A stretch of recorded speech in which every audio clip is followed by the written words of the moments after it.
Hey, I'd like to welcome you to another episode of Mission Matters. My name is Adam Torres, and if you'd like to apply to be a guest on the show, just head on over to missionmatters.com and click on Be Our Guest to apply. All right, so today's guest is Samantha Graw, and she's Vice President of Client Services over at RevTrax, which is a Neptune Retail Solutions company. Samantha, welcome to the show. Adam, thank you so much for having me. It's a pleasure to be here. All right. So we met, I believe, correct me if I'm off here, we met at the Take the Lead conference over in Washington, D.C. with Gloria Felt and her team that they threw. Is that all right? That's correct. Great conference. What did you think? How was the conference? How'd the conference go for you? I was blown away. I loved it, especially as someone who is a female that is younger in their profession. It was really nice to see the support of stronger, more senior folks within their organizations and within their career path, because it's what I strive to be, right? So it was awesome to just see that I could achieve what they've achieved, which is also a lot about what I'm going to speak about today in terms of what I'm doing with my teams and growing their careers. So I thought it was super influential, empowering, and a really great conference. So how'd you learn about the conference originally? I'm always curious about these things. Yeah, someone passed it along who sits on the board of the organization, who's been involved in taking a lot of the Taking the Lead courses and thought, hey, you're a rising influencer in your career, you're a rising leader, or you are a leader, but you're going to continue to rise as a leader. This would be really great for you in helping you understand what resources are available to you and understanding, where you could take your career to the next level. What was one of your favorite parts of the conference, just in general? That's amazing. I think hearing about women's rights, especially in the workforce, that was filled with some information that I wasn't always privy to or knew, but didn't understand how impactful it was to women in the workforce. I think I liked a lot of that empowerment the most. Yeah, it was quite an experience. It was my first time attending a full one. Last year I was at UCLA when they had it, but I was kind of on the tail end, so I didn't get the full experience. I went out there to visit Dr. Nancy because she was in town, but I didn't get the full experience. But this year I got the full experience, and I was like, well, I'm already looking forward to next year. I think it's going to be amazing. Yeah, it definitely will be amazing. I'm looking forward to it too. So let's talk a little bit more about what you do in client services over at RevTrax. So maybe start by telling us a little bit about the company. Sure. So RevTrax is short for revenue tracking, and we are what we call an offer management platform, which means that we power coupons, offers, promotions, incentives for our CPG or consumer packaged goods company. So if you're looking for Colgate toothpaste coupons, you'll know to go to their website to sign up for those, and all of the offers that you would see on their website, my organization is powering. And then we in turn provide the data on how those offers perform back to our clients so they know what offers are working amongst which audiences. What first got you interested in this business? What first got you interested? It's less about the content that is being produced for me and more about the roles that are available. So I lead a client services team. I'm the vice president of client services, and I've done this in experiential marketing. I've done this in, traditional print advertising, and now here I am in this digital coupon or offers space. So it's less about the work we're producing, and it's more about, is the right client services role available to me? Because if it is, then great. And what comes with that is the opportunity to learn a different piece of business, in this case, couponing. And so what draws you to client services in general? What draws you there? Well, I think at its highest definition, it is what it is, right? It's servicing clients, but what does that really mean? I would say it's a little bit of everything, and that's what I love about it. So it's rolling up your sleeves, getting involved, problem solving for your clients and even your own organization. It's kind of like running your own mini business within a business, which is really fun because every day is different. It brings new challenges, new successes, instant gratification. And so, yeah, that's what I really love about it. Now, you mentioned you've been in this role, not necessarily exact title, but in client services and helping helping those type of departments for some time now and for different companies and different products, as you mentioned. What are some of the things that you see that, go well? A lot of business owners, a lot of entrepreneurs, a lot of executives that listen to this. What do you think some of the highlights are, or the things that doesn't have to be, by the way, at RevTrax, but just in general? What are some of the things that, make it a team work versus not? Like, what have you seen?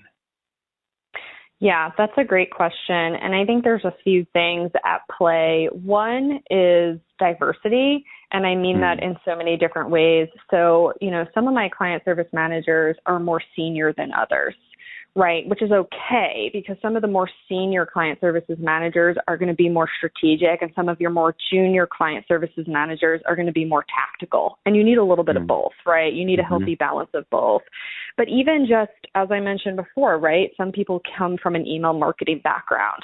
Some come from, target audience background at an agency. And all of that is really important to know as we help these CPG marketers insert these offers into their marketing. But again, not RevTrax related. It doesn't have to be that, but it's still diversity of teams, I think, is always going to play really well to whatever your organization is. And then the other layer of that is, success and culture, if you will, start from the top, right? From your VPs, your directors, your C-suite. And I think my message to those folks would be, as anyone in client services is climbing that corporate ladder and they're going for those senior leadership roles, you must consider them, right? Because they've always sat at the center of the universe of your business. They've been the closest to your client because they are the face and the voice of your organization to the client. And they've had to work with every single department within your organization: marketing, product, tech, sales, what have you. They are a wealth of knowledge. They are uniquely positioned to understand how businesses work and what it takes to be efficient and keep your clients happy, which is, at the end of the day, the two most important things about running a business, because with that, the money will come, the clients will come. And I think that's like the perfect recipe for success. So whether that CSM wants to be, the chief executive officer, the COO, the chief of staff, whatever it is, I think they're going to bring a lot of soft and hard skills that are going to position them very well and drive success for your business. What kind of advice would you give to, let's just say you've been working in this field for some time, you're a VP. What would be your advice for newer individuals that are maybe just either entering the workforce, or not even just age, but just newer to client services? So maybe someone's having a career change or something else, and they want to go in that direction, or they're interested in exploring. What kind of advice would you give them? Yeah, that's a great question. Personally, one of my guiding principles, if you will, is people like working with people they like, right? So if you're going to be in client services, you must be a likable person. If you will, everyone well said, will continue. Especially if you want. Right? Especially if you want people. Yeah, that's a good one. Go ahead. Right? Like, if you want clients to continue seeing you as a thought leader in the space and relying on you, and then being able to upsell that client and get them to renew and continue to grow with them into a true partnership, you've got to be someone they like working with, because they want to be loyal to you, because they trust and have confidence in everything that you're telling them, right? So just make sure that you're adapting to different personalities and communicating in ways in which your receiving audience needs their information set to them, because everybody's different, right? The way that I communicate with you might be different than the way I communicate with another client per se. So just figure out what those communication styles are, gear your communication styles to those people, be responsive, be proactive, and ultimately you will be that person that people like working with. Yeah, that makes a lot of sense. And the way you said it at first, like, be likable, but then when you go deep, you're like, oh, yeah, well, there's more to that. Right. Okay. And here goes a trick question, Samantha. And if you're not that likable, if you're not that, how do you change? No, that's beyond How do you stay strong though? Because especially when you're client facing, or not everything's always always friendly. I mean, there's times when you're solving real problems. What keeps you motivated? What keeps you strong and going?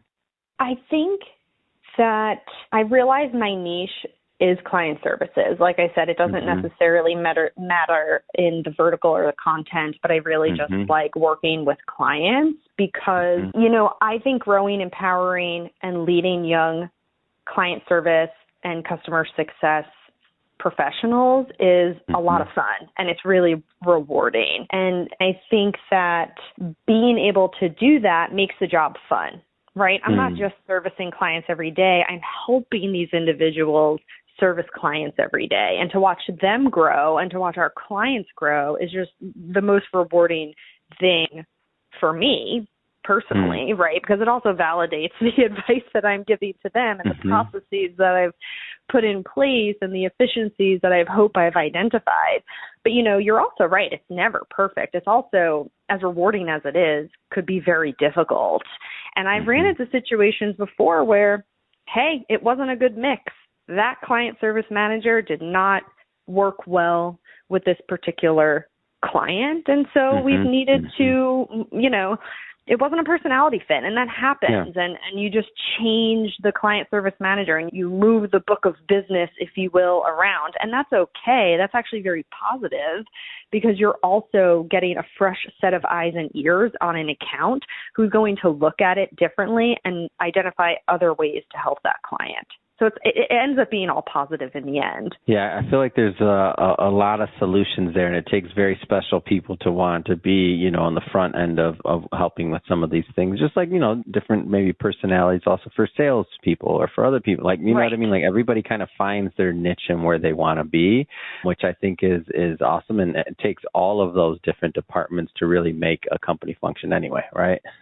Absolutely. And I think, your client service folks will help bring those other departments to light, right? Look what's working well in marketing. Look what's working well in product, because they're seeing what's working and not working with the client, what's resonating and not resonating.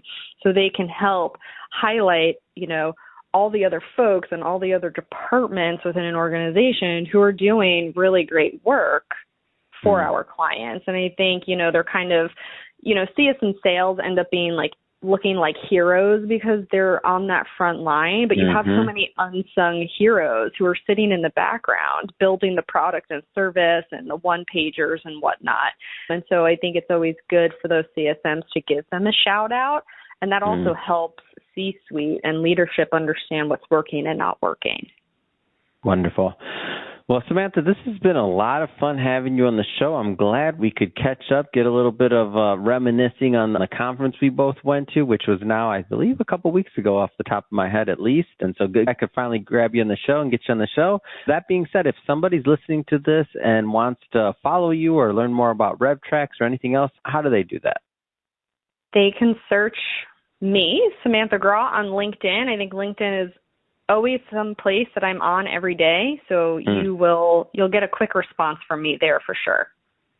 Awesome. And for everybody listening, just so you know, we'll put the links to Samantha's LinkedIn profile in the show notes. And speaking of the audience, if this is the first time that you're tuning in, this is a show that's all about amplifying missions, really helping people along on their journey, and hopefully our audience getting helped along on their journey as well. If that sounds interesting or fun or exciting to you, we welcome you to hit that subscribe button because we have many more mission-based individuals coming up, and we don't want you to miss a thing. And Samantha, again, it has been so much fun. Thanks again for coming on the show. Awesome. Thank you so much. Great talking to you.